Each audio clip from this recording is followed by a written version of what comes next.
Judge Jeanine, thanks for being with us tonight. We are following several major developing stories for you tonight.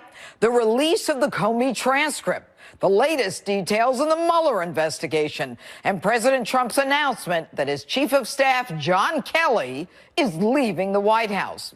We've got a stellar guest lineup standing by to tackle all of the breaking news with Congressman Jim Jordan, Congressman Darrell Issa, Michelle Malkin, Tom Fitton, Dan Bongino, to name a few. Plus, my opening statement straight ahead. But first, let's start with Fox News senior producer for Capitol Hill, Chad Pergram, on all the latest and the newest details of the Comey transcript. Good evening, Chad.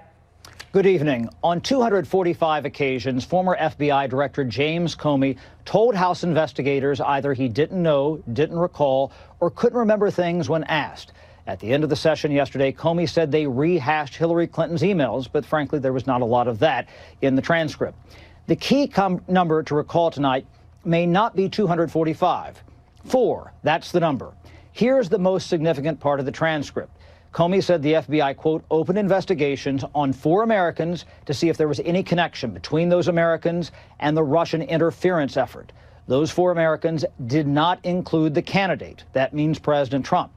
At different points in the interview, Comey defended special counsel Robert Mueller. He said he admires Mueller, said he would bet his life, that's a quote, that Mueller would do things the right way.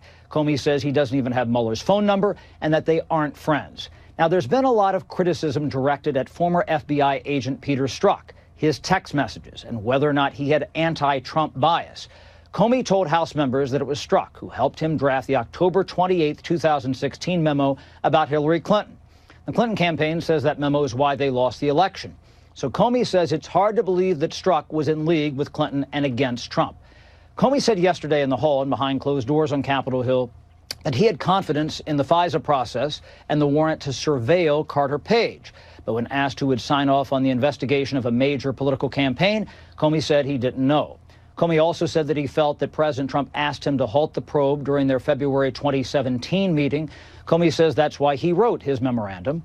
In addition, Comey says that President Obama did not ask him to investigate the Trump campaign. Now, this isn't over. Comey appears before the committees again on December 17th. Also, former Attorney General Loretta Lynch is due within a few days for an interview. Still, many conservatives aren't satisfied with this investigation. Republican Florida Representative Matt Gaetz says the way the committees handled this reminded him of, quote, the death rattle of Republican oversight. Jeanine? All right, Chad, thanks so much. My next guest serves on both the House Judiciary and Oversight Committees, and he had a front row seat for Jim Comey's closed-door testimony. Congressman Jim Jordan joins me now. Congressman, thanks so much for being with us. All right, so you were in the room at the time. Yep. 245 times, Comey, who was the head of the FBI in one of the most important cases in American history, a FISA warrant that was funded by the Clinton campaign and Hillary Clinton to spy on someone working in the Trump campaign, and that's the least of it, says he doesn't really know or remember that part of it. Did you believe him?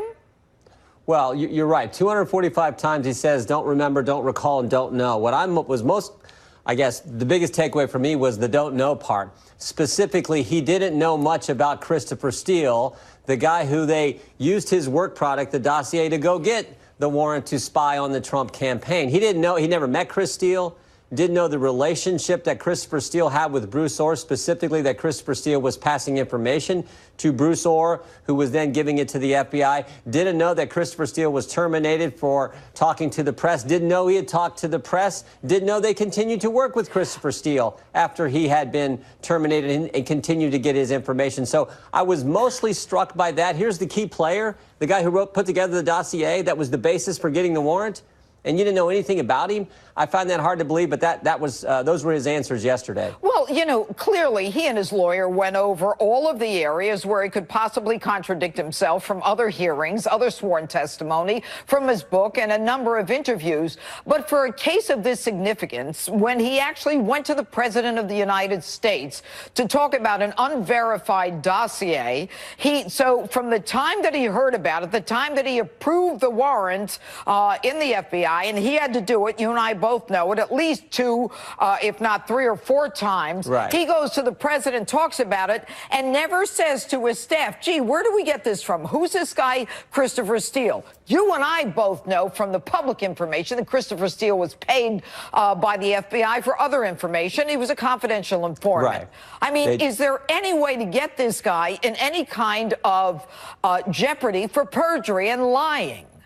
Well, no, I think you make a good point, because remember, on January 6th of 2017, he goes to New York and briefs President-elect Trump about the salacious and unverified dossier. So he thinks it's important enough to brief the president-elect, but yet he doesn't know anything about the guy who wrote it, doesn't know that, for example, Christopher Steele told Bruce Orr, who then told the FBI that Christopher Steele had said he was desperate to stop Trump from being president. That was what Bruce Orr conveyed to the FBI. He doesn't know any of that information, but yet he's going to brief the president-elect about this. And as we know, what happened after that meeting on January 6th in New York, it was quickly leaked. CNN and BuzzFeed all then printed the entire dossier for the public to see. So that to me was hard to figure out. Like, how did you not know anything about the guy who was your main source for this whole thing? It's not only that, Jim. Listen, you know, anybody who has been a prosecutor, who's the head of the FBI, he is a political operative, and I'm going to talk about this in my open in a few minutes. But I guess one is left with, Jim, and this is nothing on you because you fought so hard, but one is left with certain questions like, will the Clintons ever be held accountable? Will Jim Comey, who decided to, and who was insubordinate, according to the Inspector General, by jumping into the Attorney General's shoes and saying, I'm going to exonerate her, no prosecutor would try the woman. Is he ever going to be held accountable? The Clintons, what about the Russia collusion? You guys, with all due respect, to get to this guy now, 2 or 3 weeks before the beginning of the year, I'm embarrassed for you. No, I really am. Look, it should have happened a long time ago. So why didn't it? Jim, why didn't it? You're a fighter. I know, and we've been pushing for it, and I'll tell you what we're pushing for now, Judge. Jim, who stopped you? Ultimately, it's the House leadership and it's the chairman who decide these things. But remember, Judge, what we have to do in the next few weeks is we have to get Rod Rosenstein in front of us. Because remember, it's now been almost 12 weeks since the New York Times reported that Rod Rosenstein said to subordinates in the Justice Department that he was thinking about wearing a wire to record the president and thinking about invoking the 25th Amendment. And we've yet to ask him question 1. So that's the most important thing, in my judgment, over the next 3 weeks before this Congress ends, is to get Rod Rosenstein in, just like James Comey was yesterday, and ask him those questions. Do it. You guys come on and you talk about it all the time. Me. And Jim, you know I love you, but enough of this nonsense. The American public has had it with you guys. Trust me, Mark Meadows, Matt Gaetz, and I are pushing to get that done. We are pushing every single day to get that done. But we can't issue the subpoena. Okay, I said right with Obamacare, Ryan should have been gone, and I took a lot of heat for it, and that was a year and a half ago or whatever it was. All right, this guy doesn't have the president or American people's interests at heart. Let me ask you one more question. Sure. So, Jim Comey decides that he's going to come out of the meeting with the president, take all these notes, leak them to his friend at Columbia Law School who's a non-government employee. I mean, this sanctimonious, holier-than-thou egomaniac who has to be at the center of everything. He's used to keeping this stuff close to the vest because he's part of and in charge of the deep state, and he's going to get away with it, isn't he? Well, we'll see. One of the things that did happen yesterday, too, is I asked him that meeting when he had with the president in February, where the president says, could you see your way clear to make sure Mike Flynn is okay? And Comey goes back and he memorializes that, becomes part of the Comey memos. He then has a meeting with his top people, McCabe, Baker, his top people. And I asked him yesterday, I said, why didn't you, if you're so concerned about this, you have to memorialize it. And as you say, Judge, he later leaks it to Daniel Richman in the New York Times. If you're so concerned about what the president said, why didn't you share it with the Attorney General? Why didn't you share it with the top law enforcement individual in our government? And his answer was, oh, well, we thought Jeff Sessions was going to be recusing himself at some point. So what? He hadn't recused himself at that point. He had not. And share that information. But I think it points to Comey, the same way he handled the Clinton investigation and took it away from Loretta Lynch. He and his cabal at the FBI, they were the ones in control. They wanted to keep this information tight. He wanted to create a record to promote this idea that there may have been some obstruction. I don't think there was, but I think he was trying to generate and create this and didn't share it with anyone at the Justice Department, the top people in our in law enforcement in our government. Some sanctimonious, arrogant, condescending individual, and I know him. Not you. Congressman Jim Jordan, thanks so much for being with us tonight. You bet, Judge. Thank you. All right. Dan Bongino, Michelle Malkin still on deck tonight. So's my opening statement, and I'm teed off. But next, another man who was in the room as James Comey was grilled yesterday, Congressman Darrell Issa, is next. And he's leaving Washington at the end of the month, so he can't hold anything back. What's his take on this testimony? Find out next.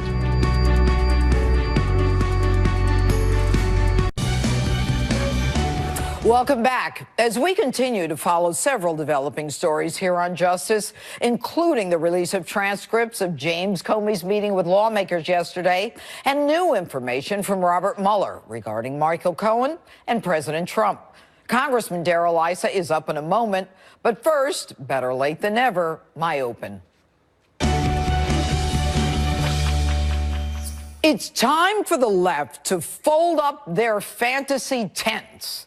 If they hate Donald Trump so much, maybe they should focus on winning the 2020 presidential election instead of this Russia collusion delusion nonsense that's been wasting our time, our money, and dividing our nation for the past 2 years.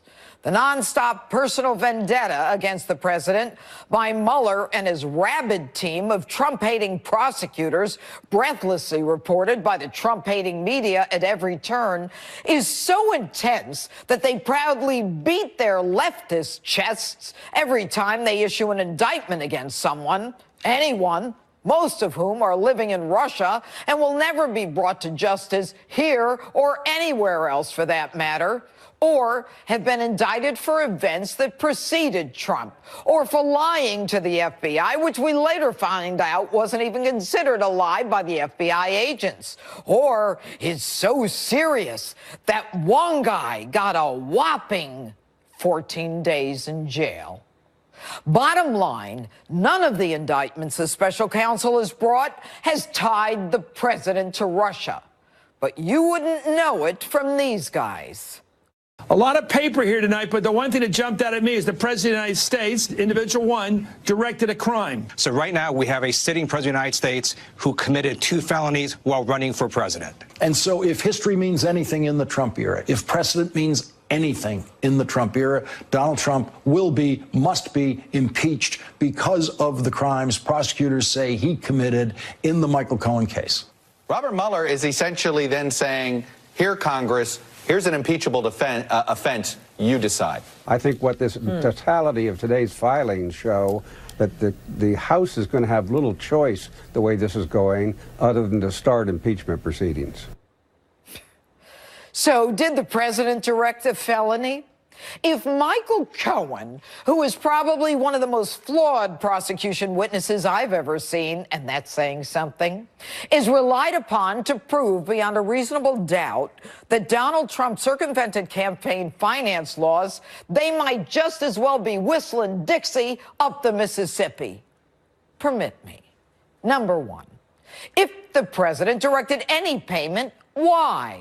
What was his state of mind? What was he thinking? What wasn't he thinking?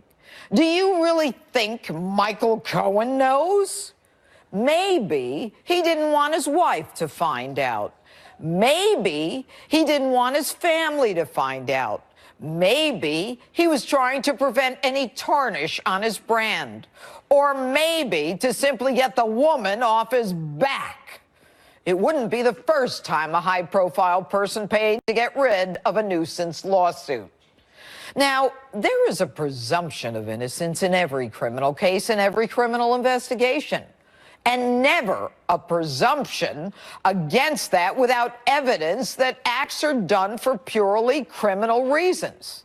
And don't forget, It was citizen Donald Trump's money that was used and not campaign money for whatever might have occurred before he was president, unlike another president impeached for acts that occurred with a young intern in the Oval Office while he was president. And so far, 30 million taxpayer dollars for this nonsense. It's nonsense, especially because Barack Obama was in a position to actually do something about so-called Russian interference, but did nothing except to tell Putin to knock it off. And even that I don't believe. And as for the testimony of holier-than-thou Cardinal James Comey, the grandstanding political operative who believes the rules don't apply to him and who fought so hard to testify in an open setting, I'm left with only one thought. Jim, why the hell did you want your testimony before House and Judiciary and Oversight Committees to be in public? Jim, you readily admitted almost 250 times that you didn't recall or didn't remember. Honestly, it would have been and is less embarrassing for you to do it behind closed doors. But Slippery Jim says he doesn't remember important facts about the most important FISA case in American history that required his approval. He states it doesn't matter where the fake dossier came from. Yet, he still has total confidence in the FISA process that he corrupted. Now, I don't have to go over this again. Comey's been found by the Inspector General to have mishandled the Clinton email investigation, to have lied before Congress, not about exonerating Hillary before the investigation was done, and to be an admitted leaker of sensitive information that he wanted to get to the New York Times through his friend. And when asked if he would have fired the lovers on his staff, Peter Strzok and Lisa Page, who openly communicated their hatred and disdain for candidate Donald Trump, yet all the while investigating him, Comey states he can't answer in the abstract. He doesn't deny he would have allowed them to stay on the Clinton investigation in spite of their hate, as long as they gave an explanation. No surprise, Jim, since you're a pal of the Clintons. But most shocking is Comey's role in the theater of the absurd. A fake dossier paid for by a woman who's his friend running for president. And he's best friends with the special counsel in charge of the case. And he doesn't remember key details like the party who funded it, in the most blatant display of public corruption and personal political cover in American history. Shame on you, Jim.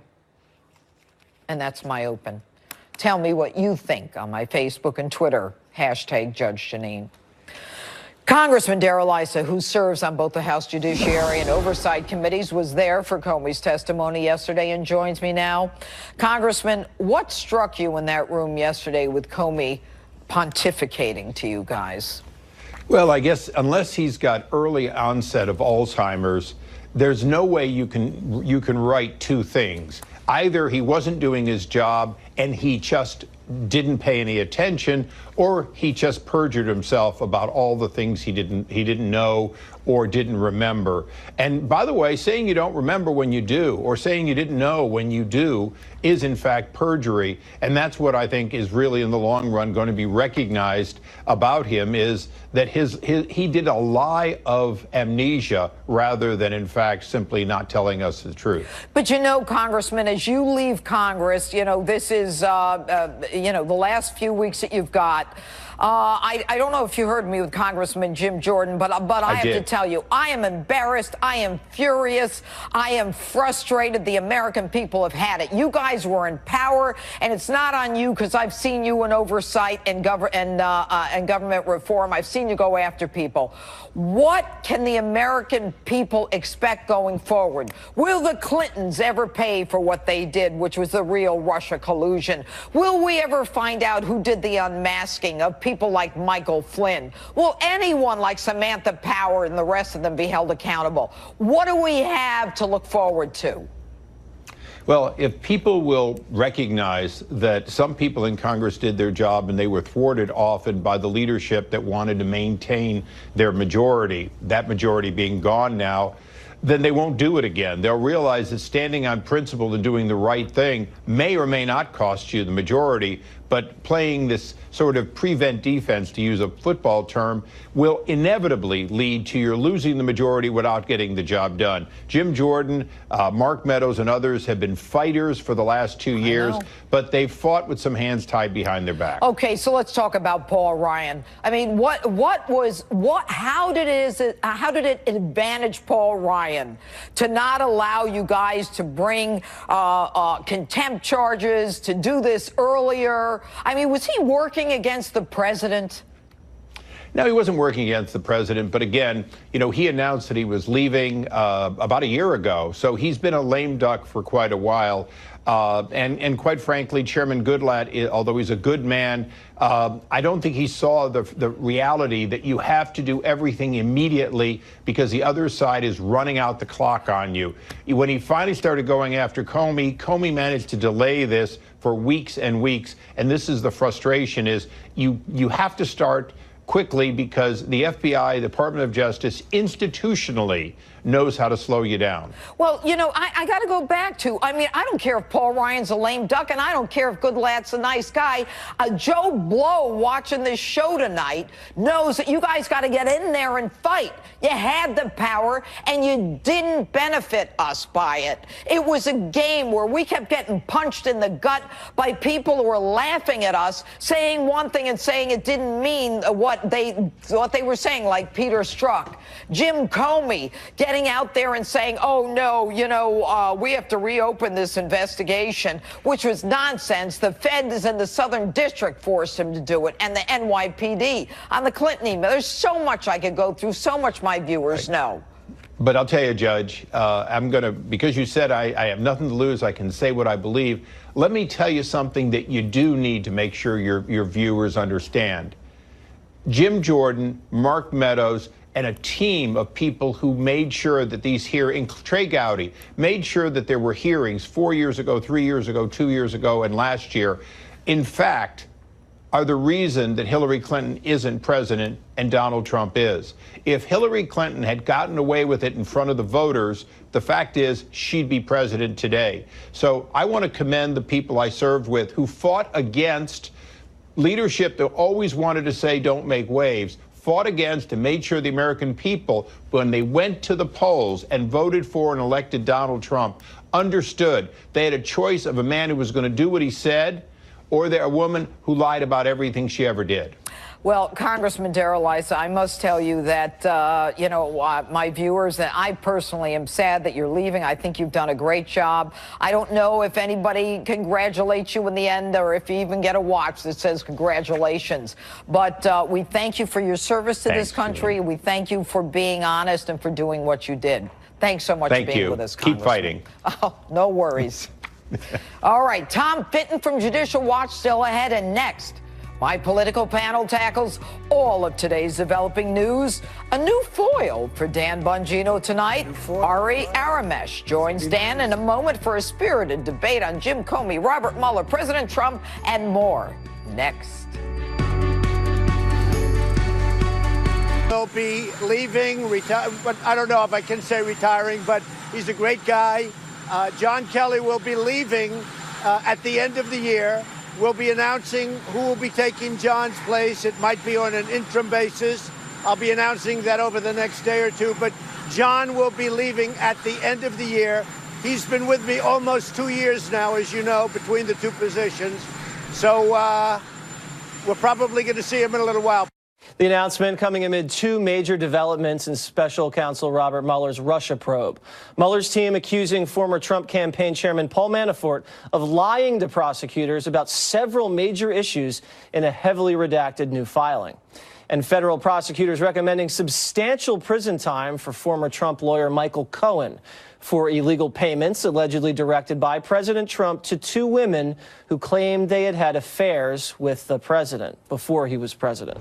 Fox News Channel Chief National Correspondent Ed Henry is here to break it all down. Let's begin with Cohen. Okay. I was looking over the filing. It looks like most of it is about cheating the IRS for millions and millions of dollars, and the payment to the mistresses was very, very small, and people argue that that could be a personal expense since it came out of the Donald Trump's personal bank account. The best thing the president has going from right now is the mainstream media likes to blow up every development into the walls are closing in, he's finished. Right. And we heard that Michael Cohen was cooperating. He had all of these hours behind closed doors with Mueller. He's really going to turn in the dirt. But instead, you're right. Largely, this was financial crimes we had heard about before, tax evasion, problems, no doubt, lying. Yeah. It shouldn't have happened. A lot of tax evasion. Okay. Millions of dollars. The new dimension with Cohen was a November 2015 contact he had with an alleged trusted source in Russia. Right. So that opened the door. Is this collusion? So far, there's no evidence it was collusion. It shows contact, communication, maybe some kind of a problem, but still, after all this time, no proof of Russian collusion, which is where this started. So the allegation was that some guy up in the hierarchy over there in Russia contacted Michael Cohen and said, hey, you know, let's have synergy. Let's have synergy. Maybe we can help out the campaign. Maybe I'd like to meet the Trump at some point. Nothing ever materialized. But not evidence of collusion. The other key point you mentioned, campaign finance, in terms of paying off the women. Again, embarrassing, shouldn't have happened. You can talk about it all day, but it's not new. We've heard about it before, number one. And number two, think about the John Edwards case where this essentially went away. And the president's going to make the argument these were personal funds. They were not campaign funds. Right. So while a lot of people didn't are have screaming, to be reported. He directed a campaign finance violation, breaking the law, and that his business is going to be drawn in because the Trump organization didn't file all the right paperwork. But at the end of the day, it sounds like the president's not going to be. That's a filing and that's violation. not going to be an impeachable offense. That's very small ball. All right. Manafort quickly broke the deal that he had with the Mueller team. They accused him of lying and trying to cover up things. What was the main takeaway there? Is the president exposed by anything regarding Paul Manafort or not? One thing that I would raise. Let me start with the thing that's not that important. So they all of a sudden come up and say in this memo that he was lying about what? About some guy named Dr. K, who's in Cyprus, may have ties to Russian intel. But he was just doing like wire transfers for him and his Ukrainian business. Well, I dug into this, and there's a story in USA Today in August of this year at the Manafort trial saying 6 bombshells from the Manafort trial, and Rick Gates' testimony, and Dr. K is mentioned. So we've heard that one before, bombshell. Now, here's the point I want to make, though, quickly, which is that in May of this year, Manafort sent a text to an associate and said, I want you to have contact with a Trump administration official. Does that raise more questions about potential, obstruction? Why was Manafort, when a potential pardon is out there, why is he talking to the Trump administration? We frankly don't know. But again, bottom line, this started as an investigation about collusion with Russia. No evidence. So let's go to General John Kelly. We've been hearing for a very long time John Kelly's out the door. Apparently now he'll be out the door January 1st. Who is next in line to fill that spot? Very tough job. Absolutely. It seems like General Kelly was exhausted, kind of wanted to move on. He and the president have not exactly been on speaking terms, we're told, in recent days. Nick Ayers is the chief of staff to Vice President Pence. He's a shrewd political operator. Jared Kushner, as well as Ivanka Trump. What a young little handsome lad that guy is. Trump is going to chew him up. Well, look at this guy. You think he's tough enough to handle the president? He's seen, though, as a very shrewd political operator. I hope so. Supported by Ivanka Trump and Jared Kushner, I'm told. Here's the bottom line. He wants to do it, we're told, but for a brief amount of time, the president is pushing him or anyone who's going to do the job to sign on for 2 years, get him through the reelection. Yeah. So right now, it's the art of the deal. It's a negotiation. All right. Catch Ed Henry, Fox and Friends Weekends. There he is. Good to see you, buddy. All right, you too. Here with more, Fox News national security strategist Sebastian Gorka and Sarah Carter, Fox News contributor. Okay, ladies first, Sarah. If you look at the Cohen situation, you hear on other places in the mainstream media and on the left that Robert Mueller is closing in. He's getting closer and closer to collusion. I've looked at the memo. I don't see anything in the memo that says, you know what, this is a smoking gun. This is now Mueller really sinking his teeth into collusion. I see a lot of speculation and circumstantial evidence and the word Russia thrown in there once or twice, but nothing that I can say, aha, he's got him. That's right. It's like if Michael Cohen would have gone to a Russian restaurant and ate borscht, they probably would have put that in there just to bring up Russia, right? Right. So my thing is this. I agree with you wholeheartedly, Jesse. There is nothing in the memorandum that we see on Cohen that is explosive or that says, wow, there was collusion. There's nothing in there whatsoever. What I found really interesting was that when they talk about the Moscow project, and that was the project to build, you know, this Trump Tower in Moscow. Right. Remember, Cohen was always the kind of guy, and this has been reported in the past, that would kind of use his influence because he was so close to Trump to try to shake people up and get business going. Yeah. So it wouldn't surprise me that Cohen himself was out there reaching out to people trying to get business going. Yeah, he was trafficking in his connections to Donald Trump. He was trying to, you know, kick dust around to see if he can scrum up some consulting fees. And I guess maybe he said that the discussion over the Trump Tower went to January. In fact, maybe it went into June. It's a difference of a few months. That's but right. I didn't really see anything that said to me, Dr. Gorka, that we're anywhere closer to where we were a year and a half ago with this thing. Do you? Jesse, it is a massive nothing burger with Russian salad dressing dribbled all over it. That's all we have. You're making me hungry, Doctor. Me too. Look, think about it.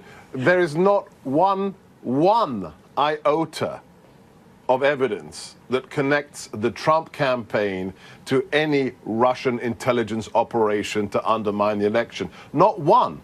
In 2 years and $35 million, Robert Mueller is a complete and utter failure. He's grasping at straws. The testimony we have from Dr. Corsi tells you everything you need to know. These are tax evasion charges. We have two baskets of indictees here. Right. We have tax evasion, right? We have things that have nothing to do with the Trump campaign, wire fraud 12 years ago. And then we have process crimes, when somebody who has a faulty memory is accused of perjuring themselves. Oh, and the third thing I forgot, sorry. Robert Mueller has been successful in indicting Russian spies for being spies. Yeah. And they're never going to show up. show We have up. not seen those guys frog marched back here into Washington, D.C. No, I don't think not we ever were. happening. You know, the special counsel, if you look at it, what happened in the 90s, Sarah, with the Clintons and started with Whitewater and a land deal. Years and years and years later, it was about lying about sex. You saw the same thing in the Bush administration when they outed, allegedly, this woman for being a CIA agent. They spent years investigating that, Patrick Fitzgerald. And then they sent a guy to prison, and he wasn't even the guy that exposed her. Right. It was Richard Armitage, Colin Powell's deputy, did. And then now we have a thing that starts with collusion and obstruction, and all we get are a campaign finance reporting violation and what, tax evasion on a few guys that don't have anything to do with the campaign? Well, I think what we're seeing here is that they weren't prepared, right? In any of these cases, they were in search of a crime. They didn't have a crime in their hands, so they went out looking for it. And now what we've seen over the last 2 years, Jesse, is more and more information surfacing actually on Hillary Clinton's campaign, on how the FBI and the DOJ handled this investigation, very egregious violations, possible malfeasance within the FBI Robert and DOJ. Mueller, then, I'll put this to both of you. Why can't and why hasn't Robert Mueller gone after some of the egregious violations on the other side, the people in the Obama administration that leaked and unmasked the Flynn Russian ambassador phone call, or the Hillary Clinton dossier purchase, and then FISA abuse? Why isn't he, if he's supposed to be looking into any crimes that arise from Russian interference, aren't those crimes that arise from the investigation into Russian interference? Jesse, why are 13 members of Robert Mueller's team Democrat donors? Yeah, he's stacked This is a the man. Right. You have to know one thing about this person. He shouldn't be investigating Donald Trump because of his own conflict of interest. The day before he was made special counsel by Rod Rosenstein, the day before, he interviewed with Donald Trump to get back his old job as the director of the FBI. Donald Trump said, no, I need new blood. Sorry, but no thanks. How do you get to investigate the man who you crashed and burned in front of on your last job interview? How is that not a conflict of interest? Well, it is. And I think there's a two-tiered system of justice here that the American people, and this is why people are angry, Jesse. It's not necessarily about the fact that they're investigating Trump, although now that we have the evidence that we know that the dossier, we've been reporting this for years, has been unverified. And, you know, Christopher Steele was using Russians to gather this intelligence. He was paid for by the Hillary Clinton campaign and the DNC through Perkins Coie. But now that we have all of this mounting information, you know, out there in evidence, the fact that they're not doing anything is stunning. And I think the American people are frustrated. They're angry over $30 billion spent on this $1 million spent on this investigation, and there is nothing to show for it but taking down, you know, bad apples who lied to Congress. But how many people have lied to Congress? Yeah, I mean, James you'd have to lock up Clapper and Brennan and Comey himself if you do that. And, yeah. So listen, I think after all this, I've looked at this. I'm going to tell the American people, I'm going to withdraw any pursuit of higher office. I will never run for Congress, Senate, the presidency, because once I get elected, they're going to have a special counsel and they're going to catch me in a lie, any lie, because they will find a crime if they want to find a crime. And that's the truth. Once you have a special counsel, it's radioactive, and anything he touches, it's going down in flames. Dr. Gorka, Jesse, Sarah Carter. Robert Mueller is following an old principle from the Soviet Union. Show me the man and I'll show you the crime. It's un-American. All right. Ladies and gentlemen, thank you guys very much. Thank you. Yesterday, James Comey testified on Capitol Hill behind closed doors. Today, we're finding out more about what was said. Fox News senior producer for Capitol Hill, Chad Pergram, joins me now. All right, Chad, what were the highlights of that interview? Well, one of the first things that we learned from James Comey is that he stood behind the FISA application for Carter Page. That's something he said publicly in the hallway there. And they were going to release this transcript about 24 hours afterwards. I'm just going to go through some of the highlights, the first blush that we have seen here. He was asked a question here about whether or not it was proper for Jeff Sessions to recuse himself. And he indicated that he thought that this was an obvious case for recusal. Trey Gowdy also asked Director Comey here, who at the FBI has the authority to launch an investigation into a major political campaign? Would it require approval by you? And Comey said, I don't know that I ever encountered a circumstance where an investigation was launched into a major political campaign. He talked about 100 million to 1. He said, who has won those campaigns when their odds were 100 million to 1? And he said, well, I don't know. Would it be Mao Zedong? Would it be Joseph Stalin? Those were actual quotes from the transcript here.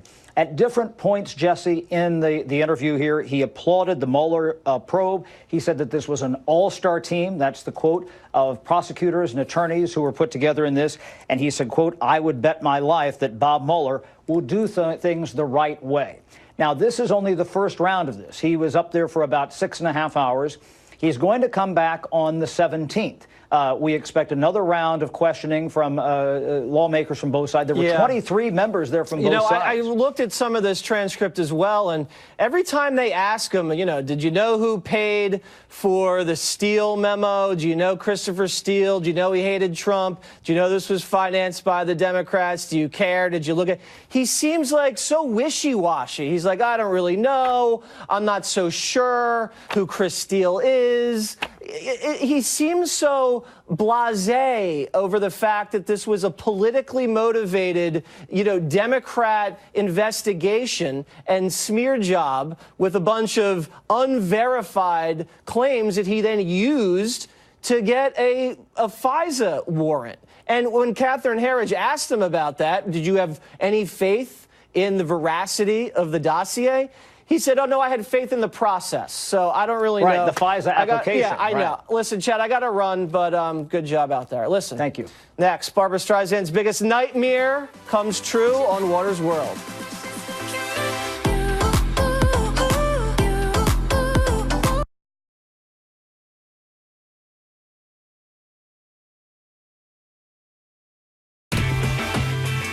'Tis the season for some holiday hysteria, and it begins in the state of Illinois, where a satanic temple has added a statue in tribute to the Prince of Darkness among the twinkling holiday decorations in the state capitol, citing freedom of religion. And if that's not enough, liberals are still taking aim at Melania Trump's festive and patriotic decorations, accusing her of powwowing with Russia over her use of red Christmas trees. Recently, I spoke with President of Liberty University, Jerry Falwell Jr., on this and other issues with the war on Christmas. All right, Jerry, listen, this is like the Trump derangement syndrome meets the war on Christmas. These decorations look fine to me. The left is calling them evil, bloody, spooky. They called the hallway a murder forest. Do you understand the outrage? The First Lady was here at Liberty University, and she was asked the question about the criticism of her decorations, and she said, it's the 21st century, everybody has different tastes. She said, I think they look beautiful, and the whole 10,000-seat arena was packed. Everybody started cheering for her. They agree with her. And it's, you know, it's just so, it's such a double standard. If she were married to a Democratic president, she would be on the cover of every fashion magazine just about every month, because she's, I think, the most beautiful and classiest First Lady we've ever had. Yeah, she's definitely the most stylish. And, you know, I have a lot in common with Melania. I mean, we are both incredibly stylish people. And sometimes